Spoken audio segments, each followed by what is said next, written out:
বাতাসে লাশের গন্ধ। লিখেছেন রুদ্র মোহাম্মদ শহীদুল। আজও আমি বাতাসে লাশের গন্ধ পাই। আজও আমি মাটিতে মৃত্যুর নগ্ন নৃত্য দেখি। ধর্ষিতার কাতর চিৎকার শুনি আজও আমি তন্দ্রার ভেতরে। এ দেশ কি ভুলে গেছে সেই দুঃস্বপ্নের রাত, সেই রক্তাক্ত সময়? বাতাসে লাশের গন্ধ ভাসে, মাটিতে লেগে আছে রক্তের দাগ।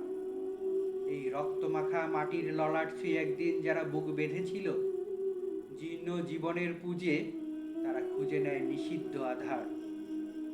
আজ তারা আলোহীন খাঁচা ভালোবেসে জেগে থাকে রাত্রির গুহায়। এ যেন নষ্টের জন্মের লজ্জায় আড়ষ্ট কুমারী জননী। স্বাধীনতা এ কি তবে নষ্ট জন্ম?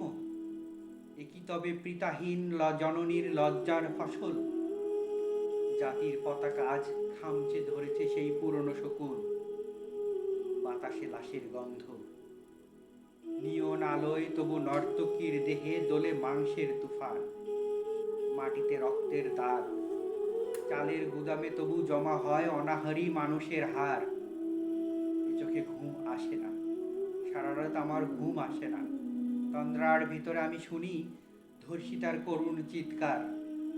নদীতে পানার মতো ভেসে থাকা মানুষের পচা লাশ, মুন্ডহীন বালিকার কুকুরে খাওয়া বিভৎস শরীর ভেসে ওঠে চোখের ভেতরে। আমি ঘুমোতে পারি না, আমি ঘুমোতে পারি না।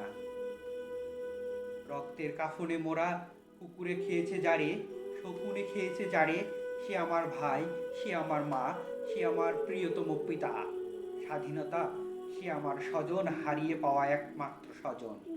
স্বাধীনতা আমার প্রিয় মানুষের রক্তে কেনা অমূল্য ফসল। ধর্ষিতা মনের শাড়ি ওই আমার রক্তাক্ত জাতির পতাকা।